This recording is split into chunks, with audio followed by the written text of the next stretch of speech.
হুমকি দিচ্ছিল, বলতেছিল কট দিবে, সেই জন্য ওদেরকে দিতে হইছে। ওরা আমাকে বাথরুমে নিয়ে যে ধুয়ে নিয়ে এসে আবার করতেছে।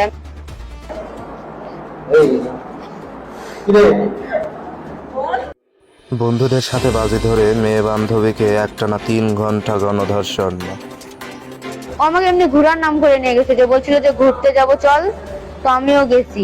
তো পরে ওরা আমাকে ওইখানে নিয়ে গেছে, মানে আমাকে ধর্ষণ করা হয়েছে। ওরা 3 জন মিলে আমাকে মানে জোর জবরদস্তি করে ধর্ষণ করছে।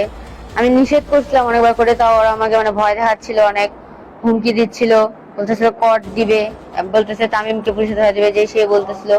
তো সেই জন্য ওদেরকে দিতে হইছে। আবার ফের মানে আমি যে অসুস্থ হয়ে পড়ছি ওরা ওটা দেখেই না, ওরা আমাকে জোর করে মানে করতেছে। আমি যে কতবার করে নিষেধ করলাম, ওরা আমাকে বাথরুমে নিয়ে যে ধুয়ে নিয়ে এসে আবার করতেছে। আমি মানে এটা হচ্ছে আমার উপরে মনে করেন যে 12টা থেকে 3টা পর্যন্ত চলছেই। তারপরে পুলিশ এসে উদ্ধার করছে, নাহলে তো আমি কালকেই ওখানেই মরতাম। এটা হচ্ছে রাত 11টার ঘটনা। না, আমি বিকালে বের হয়েছি। বিকালে বের হয়ে আমি মুন্সিহাট ওদিক গেছিলাম, তারপর ওর সাথে দেখা করছি। আমি ন্যায় বিচার চাই। আমার সাথে যে ন্যায় অন্যায়টা হয়েছে এটার আমি বিচার চাই, তাদের আমি ফাঁসি চাই।